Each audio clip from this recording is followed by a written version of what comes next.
On France in 1991, standing before the Bilderberg Group, the apex of the world government power structure, David Rockefeller defined the New World Order as a system of world government serving the international banking elite.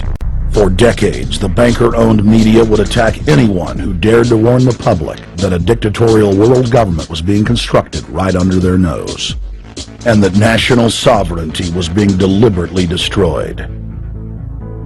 And now, after years of denial, the media and the elite themselves are proudly announcing that not only is world government real, but is the answer to the financial crisis that they carefully engineered. Suddenly, the Wall Street Journal tells us that the North American Union is here, and that getting rid of the dollar for a common currency with Canada and Mexico is good. The Financial Times of London, published by a member of the Bilderberg Group, crowed that a dictatorial world government had been kept in the shadows for our own good, and that it was now time for it to emerge from behind the curtains of national security. The Bilderberg Group sits at the top of the world power structure. 125 of the richest and most influential individuals on the globe make up its membership. From Istanbul, Turkey to Chantilly, Virginia, we have tracked the elusive Bilderberg Group. During the entire two-day event, anti-New World Order protesters and alternative media encircled the hotel. You are being exposed everywhere! From David Rockefeller, from John Edwards, from Bill Clinton! Your game of secrecy is over! You're gonna play, get it, game, it's up close, you piece of shit! You piece of trash! This is Bernanke, man!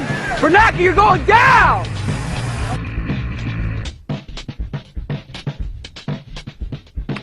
Obama, we know you're here, Obama! You cleared your schedule for the next 3 days! We know you're in Virginia! Arch criminals! New World Order scum! We are not your slave scum! Brave Americans came from all over the United States and bullhorned the main conference hall at close range as the global power brokers schemed inside. You are criminals! You control the central bank, you control the currency, and you're turning our beautiful country and world into a nightmare! The global elite are desperate to keep their organizational meetings a secret. They are keenly aware that if the population discovers that policy is being developed covertly by powerful special interest, the people will revolt. It's past the point of talking. We know historically that the global governance the sort of agenda to these issues is very hard to try and is with all the best intentions, it's very hard to actually activate. We're seeing that right now. We're seeing a lot of fragmentation going on in Copenhagen, a lot of different agendas pulling in different directions. And I think what we really need to see is people on the ground starting to actually act upon the low-hanging fruit and start to try and move on the solutions that we have at hand. It's past the point of talking. We know historically that the global governance the sort of agenda to these issues is very hard to try and is with all the best intentions, it's very hard to actually activate. We're seeing that right now. We're seeing a lot of fragmentation going on in Copenhagen. Everyone agrees that climate change is the biggest challenge facing humanity. That's the constant claim of the political elite, and it's a lie. Everyone does not agree. Thousands of scientists dispute the very existence of man-made global warming, citing natural cyclical changes that saw vineyards in Roman northern England and a Swedish army march over the frozen Baltic in 1658 to Copenhagen. As an army of global warming zealots marches to Copenhagen, the truth is that their Orwellian consensus is based not on scientific agreement, but on bullying, censorship and fraudulent statistics.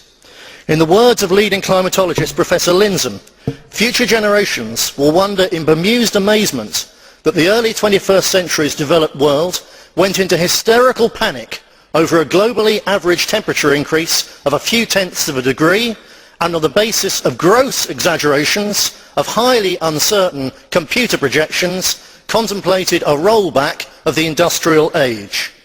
In fact, there will be no bemused amazement, for the reason for this hysteria is clear. It is designed to provide the excuse for a political project of the globalists to replace national democracy with New World Order global governance. It has nothing to do with science and everything to do with a globalist common purpose to tax and control us while making billions for corporations in the green industrial complex. The anti-Western intellectual cranks of the left suffered a collective breakdown when communism collapsed. Climate change is their new theology, a secular religious hysteria complete with Pope Al Gore, carbon credit indulgences and the persecution of heretics. But the heretics will have a voice in Copenhagen and the truth will out. Climate change is being used to impose an anti-human utopia as deadly as anything conceived by Stalin or Mao. Thank you, colleague. The next...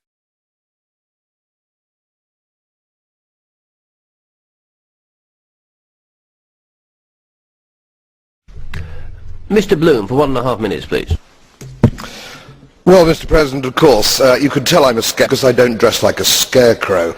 I fought my way through the blizzard in Copenhagen, like many of you did. Interesting, isn't it, that we've had the coldest winter so far on record in London for 30 years. It's the same in Poland, it's the same in Korea, it's the same in China. We've had the coldest temperatures in Florida, Arizona, Texas, the first snow in Texas, I think, for 100 years. And of course, as Charles Corrin of the London Times said, my goodness me, and we simply don't get it, of course, that's what global warming is all about. We've got to get used to freezing temperatures.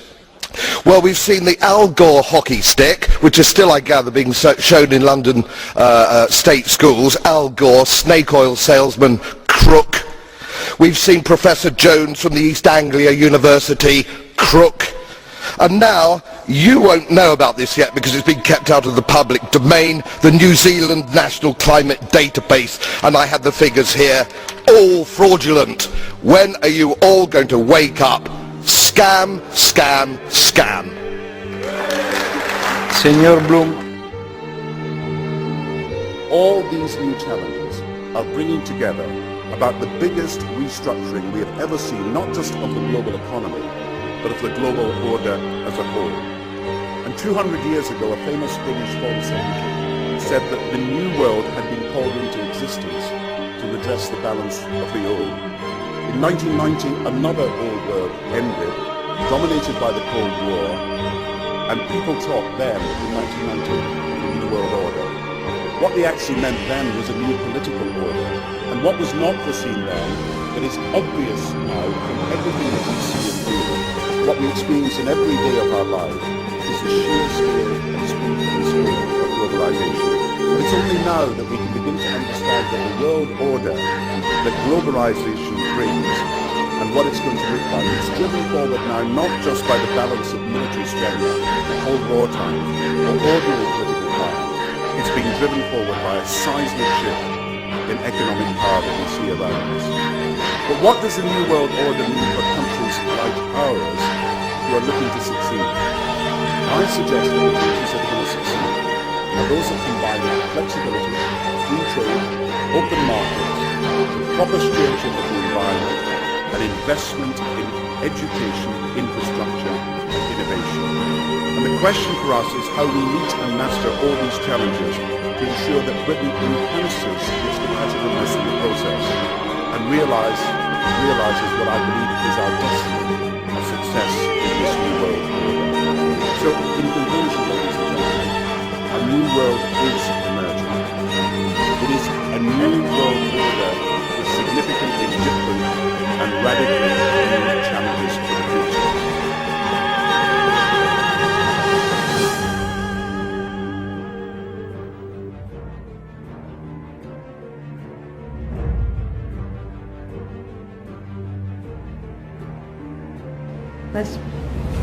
Thank you, Dana. 2 questions. Okay. WorldNet Daily reports that more than 31,000 U.S. scientists, including 9,000 PhDs, have now signed a petition rejecting global warming, the assumption that human production of greenhouse gases is damaging Earth's climate. And my question, what is the White House reaction to these 31,000 U.S. scientists? Say that everyone's entitled to their opinion. That's your next question. That's all I'm going to say.